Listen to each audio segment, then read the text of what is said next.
Nós vamos abrir a palavra de Deus, 1 Coríntios capítulo 15. Irmãos, venho lembrar-vos o evangelho que vos anunciei, o qual recebestes e no qual ainda perseverais. Por ele também sois salvos, se retiverdes a palavra tal como vou-la preguei, a menos que tenhais crido em vão. Antes de tudo, vos entreguei o que também recebi, que Cristo morreu pelos nossos pecados, segundo as Escrituras, que foi sepultado e ressuscitou ao terceiro dia, segundo as Escrituras, e apareceu a Cefas, e depois aos 12. Depois foi visto por mais de 500 irmãos de uma só vez, dos quais a maioria sobrevive até agora, porém alguns já dormem. Depois foi visto por Tiago, mais tarde por todos os apóstolos. E afinal, depois de todos, foi visto também por mim, como por um nascido fora de tempo.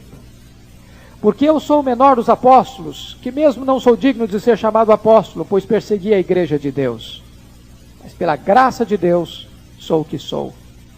E a sua graça que me foi concedida não se tornou vã.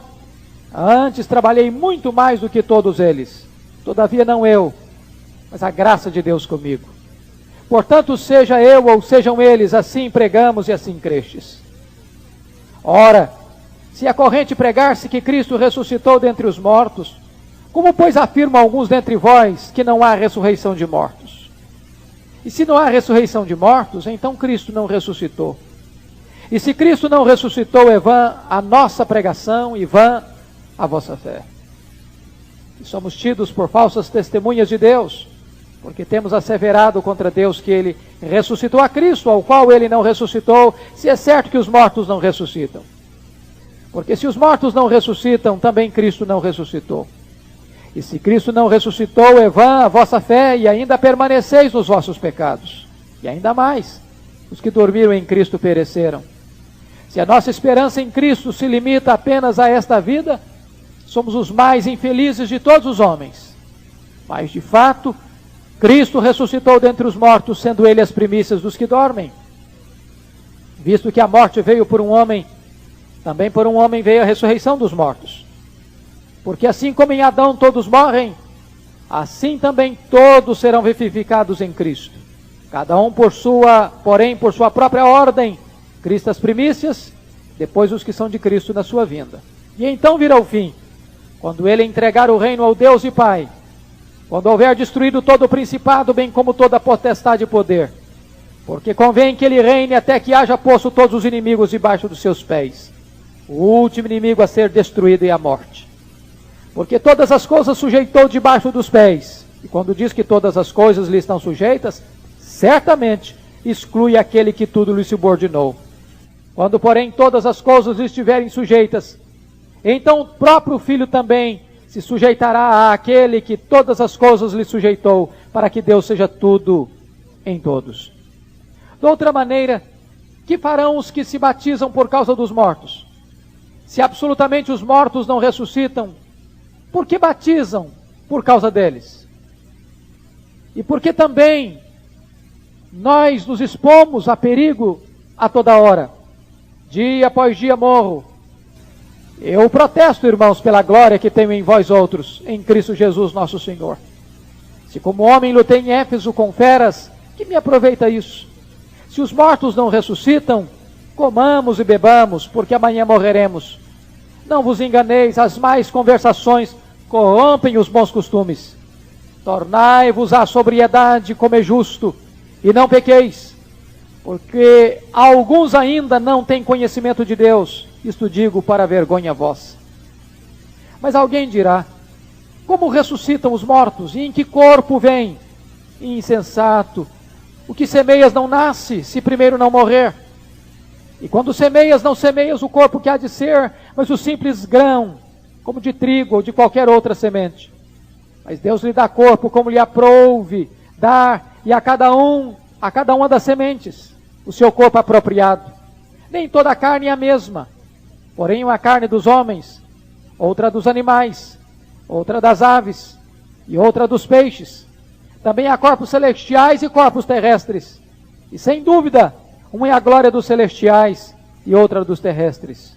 Uma é a glória do sol, outra a glória da lua e outra das estrelas, porque até entre estrela e estrela há diferenças de esplendor. Assim, pois, também é a ressurreição dos mortos. Semeia-se o corpo na corrupção, ressuscita-se na incorrupção. Semeia-se em desonra, ressuscita-se em glória. Semeia-se em fraqueza, ressuscita-se em poder.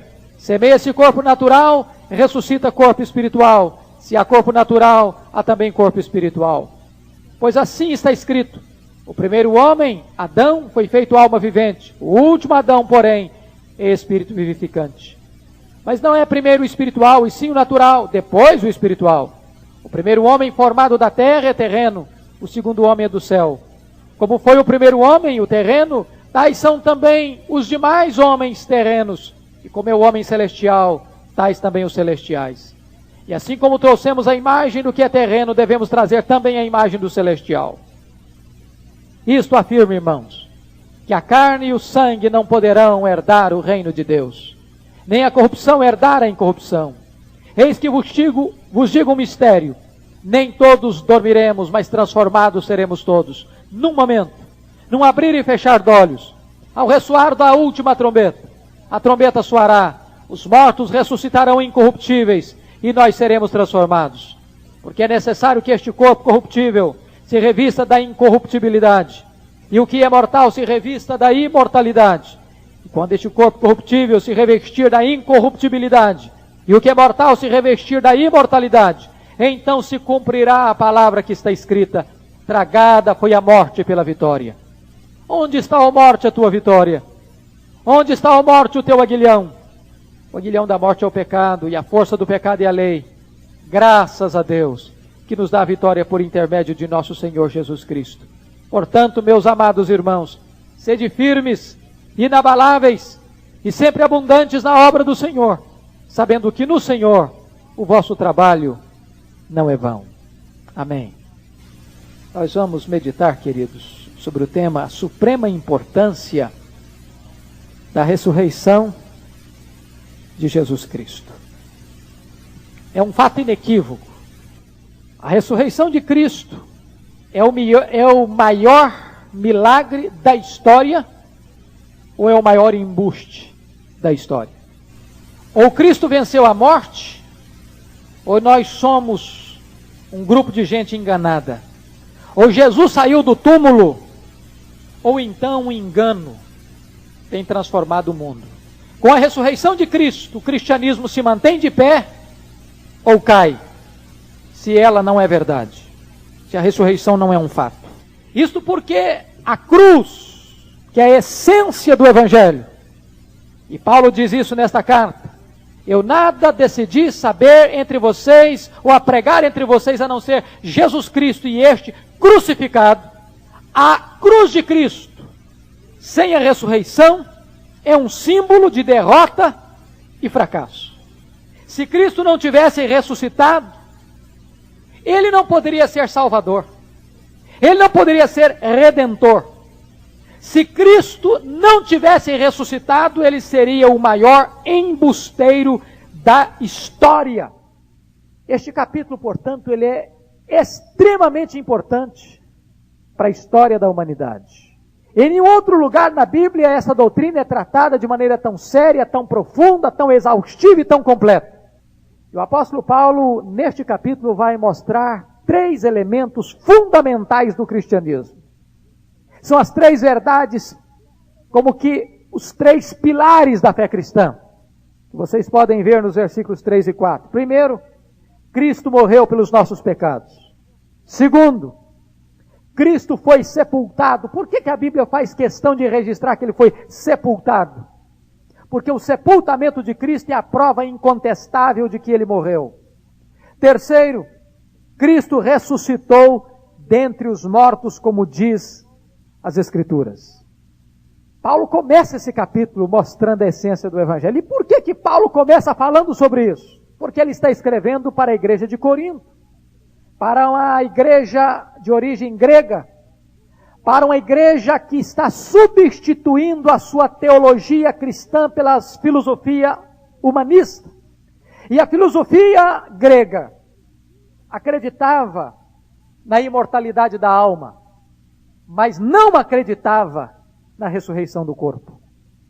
Ela acreditava na vida por vir, na perpetuação da alma, mas não acreditava que o corpo pudesse ressuscitar. Por quê? Porque os gregos acreditavam no dualismo filosófico do espírito bom e da matéria má. Para os gregos, o corpo era tão somente um claustro, uma prisão da alma. E nada havia de bom no corpo. Então os gregos ou partiam para o ascetismo, ou partiam para o hedonismo. Ou partiam para um enclausuramento, ou então para a licenciosidade. E desta forma, meus irmãos, o apóstolo Paulo precisa ensinar a doutrina da ressurreição para uma igreja grega. Vocês se lembram que quando Paulo chegou em Atenas, uma cidade vizinha de Corinto, cidade grega, ele foi falando do Evangelho, pregando sobre Deus como Criador, Deus como o Deus da providência. Ele foi falando que Deus é aquele que exige dos homens arrependimento, que Deus é o juiz que estabeleceu um dia do juízo. Mas quando Paulo começa a falar de ressurreição de mortos, diz a Bíblia que os gregos de Atenas começaram a escarnecer dele. Porque para os gregos a ressurreição era algo intolerável, era algo absurdo, era algo que não combinava com a filosofia deles. Vocês se lembram bem que quando Paulo está defendendo a sua causa diante do rei Agripa, lá em Atos 26, versículo de número 8, Paulo diz que eles achavam incrível que Deus ressuscitasse os mortos. Ou seja, a doutrina da ressurreição era alguma coisa execrável, abominável, absurda para a mentalidade grega daquela época. E é interessante que Paulo, na sua sabedoria, quando ele está em Jerusalém diante do Sinédrio, sabendo ele que o Sinédrio era composto de fariseus e saduceus, e vocês bem sabem que os saduceus eram os liberais da época, que não acreditavam na alma, em espírito, em anjo, em ressurreição. Paulo diz que, como fariseu que era, filho de fariseu, ele estava sendo julgado por causa da doutrina da ressurreição dos mortos, e então cria-se uma celeuma no meio do Sinédrio, porque parte do grupo do Sinédrio era composto de saduceus que não acreditavam na ressurreição. Desta forma, meus irmãos, Paulo vai ensinar para esta igreja grega, de origem grega, a essência da doutrina da ressurreição dos mortos. Poderíamos dividir homileticamente em 3 pontos, mas eu vou apenas dizer isso para os irmãos, mas não vou me deter nele. A ressurreição no passado como um fato histórico, versículos de 1 a 11. A ressurreição no presente como um artigo de fé, versículos 12 a 19. E a ressurreição no futuro, uma esperança bendita, versículos 20 a 57. Vou repetir. Paulo divide este capítulo em 3 pontos básicos, se você quer trabalhar homileticamente o texto. A ressurreição no passado, um fato histórico, versículos 1 a 11. A ressurreição no presente, um artigo de fé, versículos 12 a 19. E a ressurreição no futuro, uma esperança bendita, versos 20 a 57. Eu hoje vou trabalhar esse texto de uma outra perspectiva, fazendo ao texto algumas perguntas. Este é um outro recurso homilético de você trabalhar um texto. Então vamos adotar esse método de perguntar ao texto e deixar que o texto responda. A primeira pergunta que nós vamos fazer ao texto é esta. Os mortos ressuscitam? Se você perguntasse para um grego se os mortos ressuscitam, eles diriam um não rotundo, decisivo e peremptório. Não, os mortos não ressuscitam.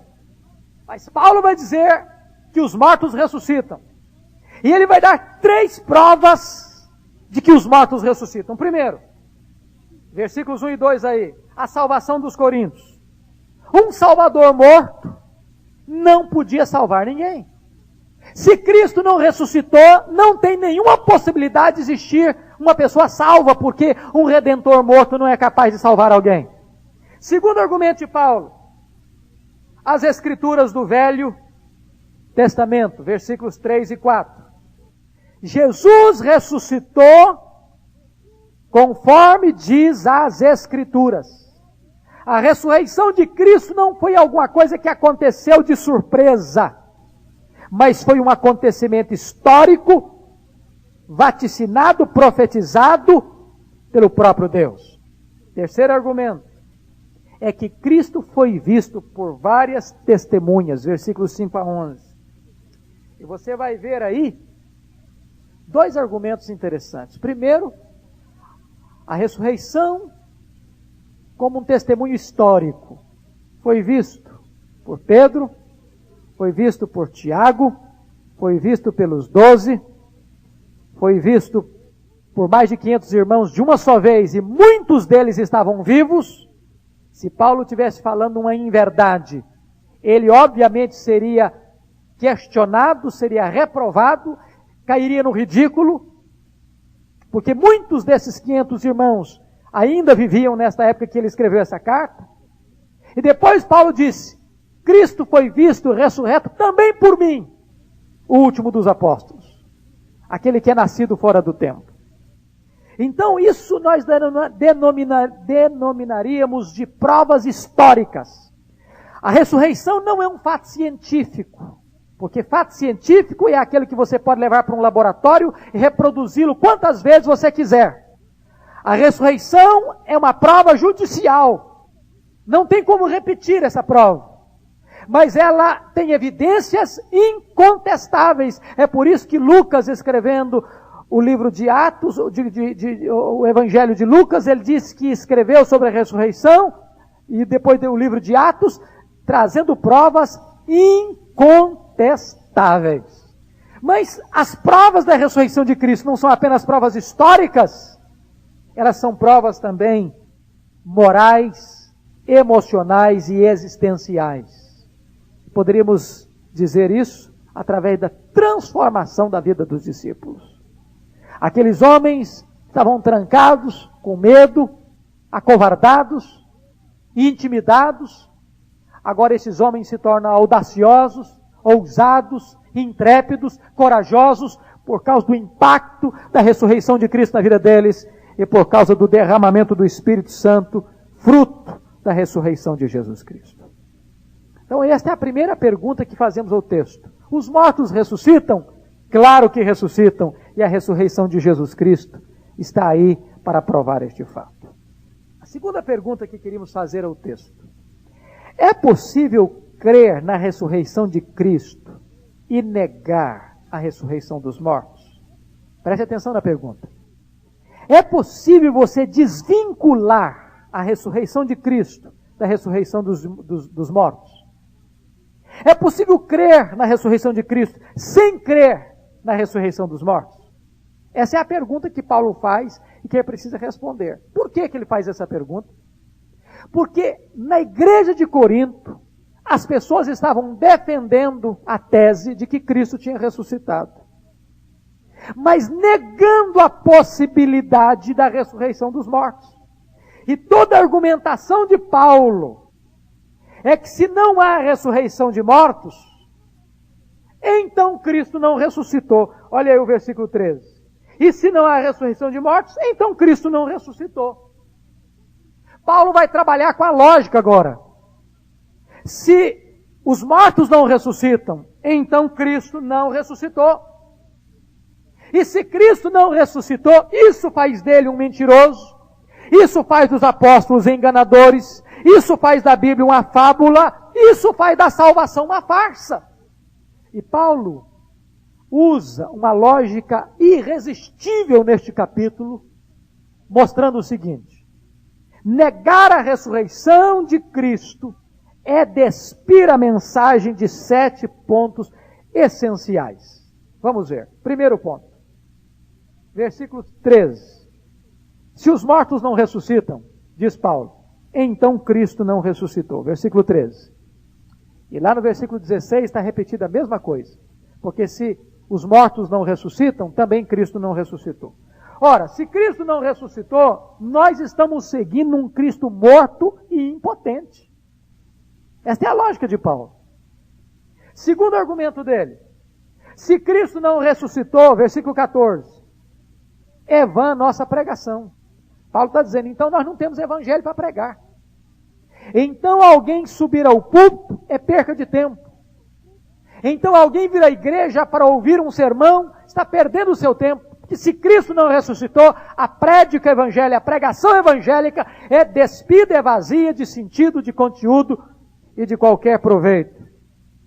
Terceiro argumento, versículo 14 ainda. Se Cristo não ressuscitou, é vã a vossa fé. Ou seja, se Cristo não ressuscitou, nós estamos fundamentando a nossa crença em algo vazio. Estamos fundamentando a nossa crença numa mentira e num engodo. Quarto argumento de Paulo, versículo 15. Se Cristo não ressuscitou, nós somos tidos por falsas testemunhas de Deus. Estamos dizendo que Deus fez alguma coisa que Ele não fez. Quinto argumento, versículo 17. Se Cristo não ressuscitou, ainda permaneceis nos vossos pecados. Por que Paulo diz isso? Porque se Ele não ressuscitou, a sua morte não teve efeito vicário, substitutivo e eficaz. A ressurreição de Cristo é evidência de que o sacrifício que Ele fez em favor dos pecadores foi aceito por Deus, foi completo, foi perfeito, foi cabal. Sexto argumento, versículo 18. Se Cristo não ressuscitou, os que dormiram em Cristo pereceram. O que ele está querendo dizer com isso? Se Cristo não ressuscitou, não tem nenhuma esperança de bem-aventurança eterna. Se Cristo não ressuscitou, Paulo está dizendo, então a morte tem a última palavra.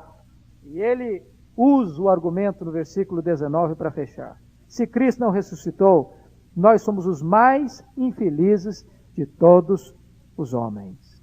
Ou seja, o hedonismo então está com a razão. Se Cristo não ressuscitou, quem está vivendo sem freios, sem rumos, sem nortes, sem balizas, sem absolutos, essas pessoas é que estão certas. Então, vamos adotar a bandeira do hedonismo. Comamos e bebamos, porque amanhã morreremos. Não tem céu, não tem inferno, não tem eternidade. Agora, ele fecha este parágrafo no versículo 20. Mas, de fato, Cristo ressuscitou dentre os mortos, sendo Ele as primícias dos que dormem.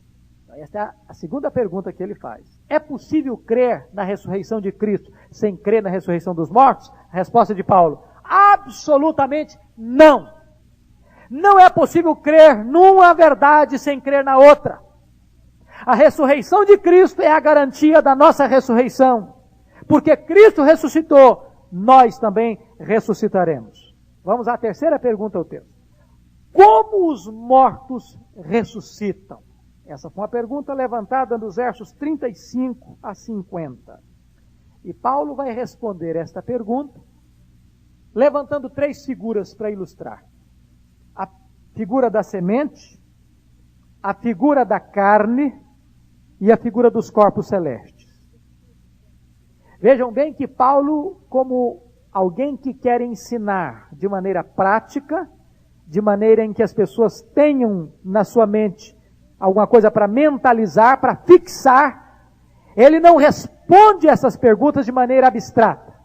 Ele responde essa pergunta, como os mortos vão ressuscitar? Ele responde de maneira prática, usando figuras simples, que cada um de nós pode guardar na mente. Então a primeira figura que Paulo vai usar é a figura da semente. Versículos 35 a 38. Mas alguém dirá, como ressuscitam os mortos? E em que corpo vem? Paulo responde, insensato, o que semeias não nasce se primeiro não morrer. E quando semeias, não semeias o corpo que há de ser, mas o simples grão, como de trigo ou de qualquer outra semente. Mas Deus lhe dá corpo como lhe aprouve dar, e a cada uma das sementes o seu corpo apropriado. E depois, a partir do verso 42, ele vai usar a figura da semente. Ele está dizendo que o corpo morto é uma semente. Pois assim também é a ressurreição dos mortos. Semeia-se corpo na corrupção. Já parou para pensar que o sepultamento de uma pessoa é uma sementeira? É uma semeadura. Ele está dizendo que aquele corpo morto é uma semente. Você semeia aquele corpo. Então vamos ver esta figura. Eu acho que não é preciso ser da região rural, viver na roça, para saber a diferença entre uma semente e a planta proveniente dela. Não é verdade? Você já viu algum concurso de beleza de semente? Você já viu concurso de beleza de fruto, de plantas ornamentais, de flores? Paulo está usando uma figura muito simples para você perceber duas coisas. Primeiro, a continuidade do corpo. Não é outro corpo que vai ressuscitar. Quando você planta uma semente de manga, você não espera encontrar uma árvore de abacate, um abacateiro.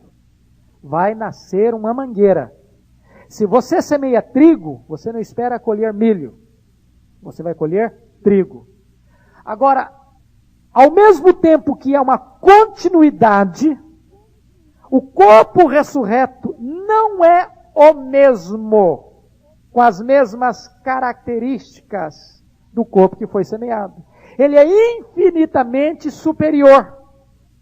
Assim como o bulbo de uma flor é feio, mas quando você vê aquela flor florescendo, você percebe a beleza extraordinária dela. Assim também será o corpo da ressurreição.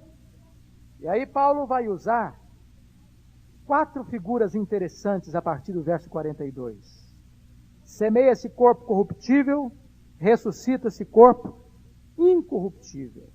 Esse corpo aqui, que você e eu temos agora, fica cansado, cabelo fica branco, outros perdem o cabelo, a face fica enrugada, os braços ficam flácidos, as pernas ficam bambas, o vigor vai acabando, a beleza exterior vai desaparecendo.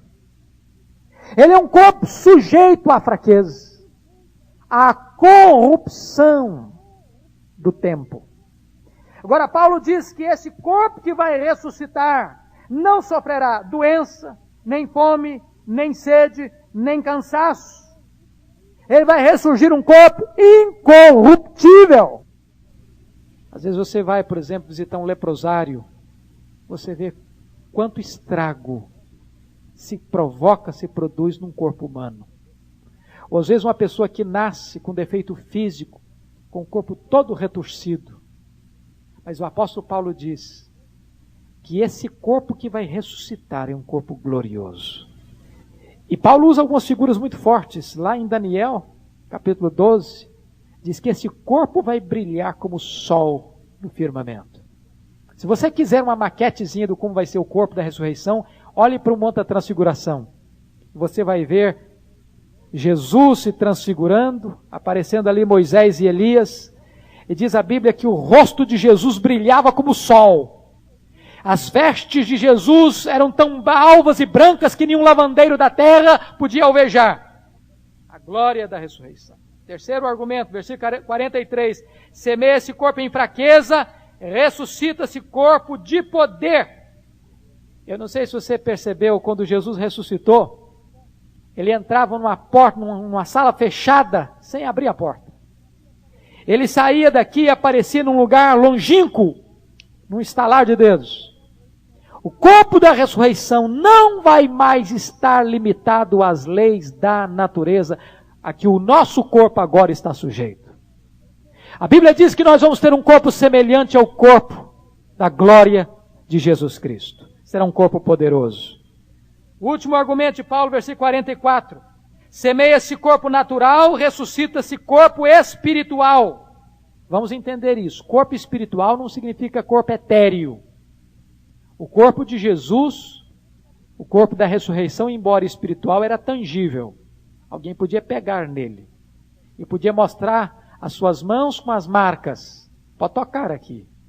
Um espírito não tem carne e ossos como eu tenho. Espiritual no sentido de que este corpo agora não tem mais o dilema, a tensão, o conflito entre o desejo carnal e o desejo espiritual. Reina supremo o espírito deste corpo. Não há mais guerra existencial dentro dele. Agora Paulo vai usar a segunda figura, versículo 39, olha aí. Agora ele deixa a figura da semente para usar a figura da carne. Como é que os corpos ressuscitam? Nem toda a carne é a mesma. Porém, uma é a carne dos homens, outra dos animais, outra das aves e outra dos peixes. Paulo não está sugerindo aqui que vai ter ressurreição de animais, de aves e de peixes, não. Não é isso que Paulo está querendo ensinar. Paulo está querendo ensinar aqui que se Deus foi capaz de fazer o homem, os animais, as aves e os peixes, dando a cada um deles um tipo de carne diferente, não poderia Deus dar-nos um corpo diferente na ressurreição? Este é o ponto, este é o argumento de Paulo. Deus é capaz de fazer diferentes tipos de corpos para os homens, para os animais, aves e peixes. Por que Ele não poderia fazer diferentes tipos de corpos para nós na ressurreição? Este é o ponto que Paulo está querendo trabalhar. Terceiro argumento de Paulo, terceira ilustração de Paulo, versículos 40 a 41. Agora Paulo deixa a semente, deixa a ilustração da carne para usar corpos celestes. Olha aí, por favor, versículos 40 a 41. Também há corpos celestiais e corpos terrestres. E sem dúvida, um é a glória dos celestiais e outra dos terrestres. Um é a glória do sol, outra a glória da lua e outra das estrelas. Porque até entre estrela e estrela há diferença de esplendor. O que Paulo quer ensinar aqui? Paulo está dizendo que existem diferenças dos corpos celestes. Sol, a lua, as estrelas. Uma estrela brilha mais, outra estrela brilha menos. Mas todas são estrelas. Paulo está querendo nos ensinar com isso, queridos irmãos, que embora todos os corpos na ressurreição, pensando na glória dos salvos, estarão glorificados, nem todos os corpos terão o mesmo fulgor. Embora todos os corpos sejam corpos de glória, glorificados, nem todos terão o mesmo fulgor. Por que não? Aí entra a questão bíblica dos galardões. Aí entra a questão bíblica da consagração com que cada um usou o seu corpo para servir a Deus. É por isso que Paulo, em 1 Coríntios, nesta mesma carta, no capítulo 3, disse que veja cada um como edifica sobre o fundamento. Se alguém edificar sobre o fundamento, com palha, com feno e com madeira, materiais perecíveis, o fogo destruirá esses elementos, e esta pessoa será salva como que através do fogo, mas não receberá galardão. Mas se a pessoa edificou sobre o fundamento, com prata, com ouro e com pedras preciosas, esse será salvo e também receberá o galardão. A salvação é de graça, é pela fé em Cristo.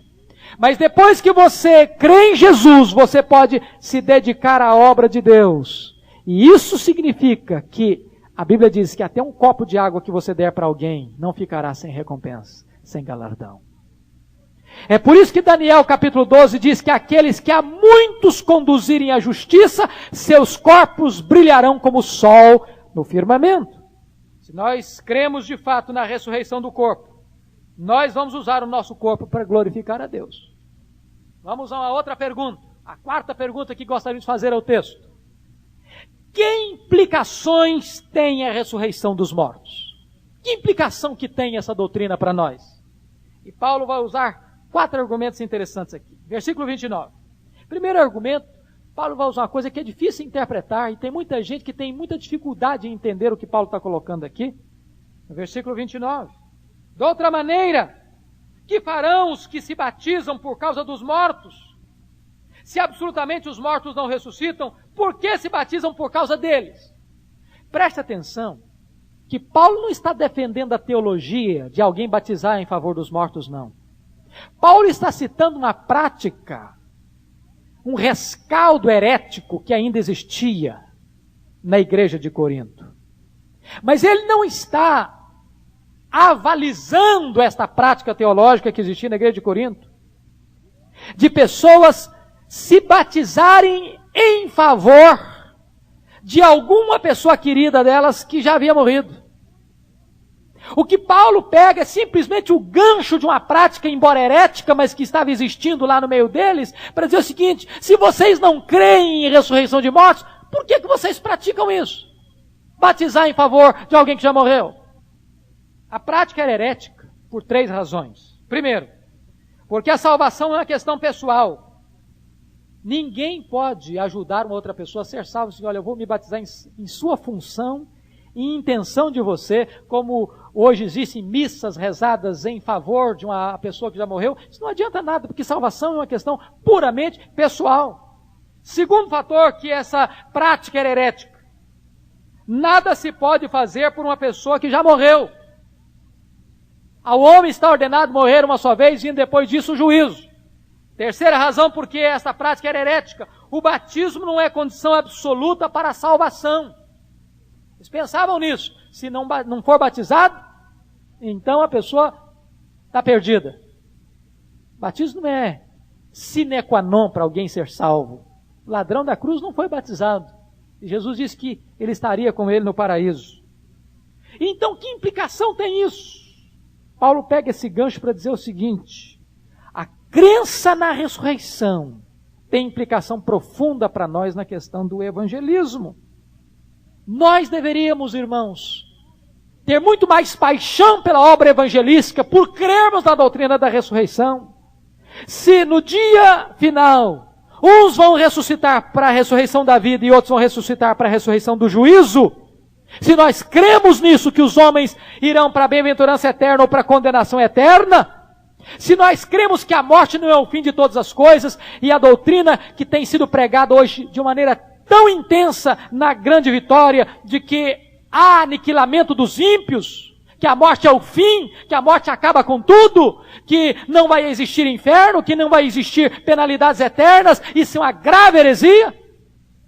Então, queridos irmãos, isso deve nos levar também a um compromisso com a evangelização. Segundo argumento de Paulo, versículos 30 e 32, que implicações? Tem implicação, em segundo lugar, no sofrimento. Olha aí, 30 a 32. Quando Paulo diz assim: e por que também nós nos expomos a perigos a toda hora? Dia após dia morro. Eu protesto, irmãos, pela glória que tenho em vós outros, em Cristo Jesus nosso Senhor, se como homem lutei em Éfeso com feras, que me aproveitaria isso? Se os mortos não ressuscitam, comamos e bebamos, que amanhã morreremos. Paulo está argumentando: se não tem ressurreição, se não tem juízo final, se não tem eternidade, para que eu vou ficar sofrendo por amor do Evangelho? Isso seria ser masoquista? Seria ter prazer de sofrer pelo sofrer? Seria sofrer inutilmente? Paulo então vai mostrar isso. Se não tem ressurreição, o hedonismo estará com a razão. Se os mortos não ressuscitam, comamos e bebamos, porque amanhã morreremos. Versículo 32. Agora, por outro lado, Paulo está dizendo que vale a pena sofrer, se nós cremos na ressurreição. E ele diz isso na sua segunda carta aos Coríntios: a nossa leve e momentânea tribulação produz para nós eterno peso de glória.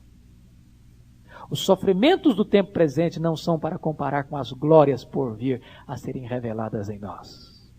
Terceiro argumento, que implicação tem, é a separação do pecado. Veja você versículos 33 e 34. Não vos enganeis, as más conversações corrompem os bons costumes. Tornai-vos a sobriedade como é justo e não pequeis, porque alguns ainda não têm conhecimento de Deus. Isso digo para a vergonha vossa. Se você crê na ressurreição, se você crê no juízo final, se você crê numa prestação de contas, se você crê nas penalidades eternas e na bem-aventurança eterna, então, meu amado irmão, isso implica que você precisa se separar do pecado. Isso implica numa mudança de postura moral, numa postura ética. Você não pode ter uma teologia e ter uma outra prática. Você não pode confessar uma verdade e viver de maneira contrária àquilo que você confessa. Mas finalmente, irmãos, Paulo usa uma última implicação, que é a questão da morte. Veja você 49 até o versículo 57, é que a morte passa a ter uma outra perspectiva para você. A morte já não é mais uma questão de desespero. A morte não é o fim. A morte não tem a última palavra. A morte não é um adeus.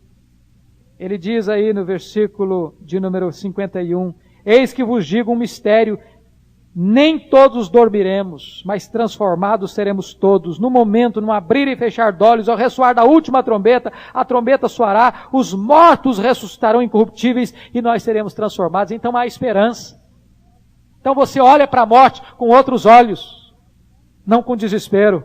A morte não é um quarto fechado, sem janela, como pensava Jean-Paul Sartre. A morte é um quarto onde tem uma janela, e essa janela se abre para o trono de Deus. É você estar encontrando-se com o Senhor da glória. Mas eu queria fazer a última pergunta ao texto, para terminar. Quando os mortos vão ressuscitar? Quando? E Paulo vai responder essa pergunta dos versos 20 a 24 e dos versos 51 a 57. Quando é que essa ressurreição vai acontecer? A Bíblia diz que será quando? Versículo 23. Na segunda vinda de Jesus Cristo. Nós, herdeiros da Reforma, cremos que a posição amilenista é aquela que tem maior consistência diante das questões futuras. E a posição amilenista é aquela que acredita que haverá uma única ressurreição, que não vão existir várias ressurreições, mas que haverá uma só, conforme o Evangelho de Jesus em João capítulo 5, versículos 28 e 29. Ao ressoar da trombeta de Deus, os mortos ressuscitarão, uns para a ressurreição da vida, outros para a ressurreição do juízo.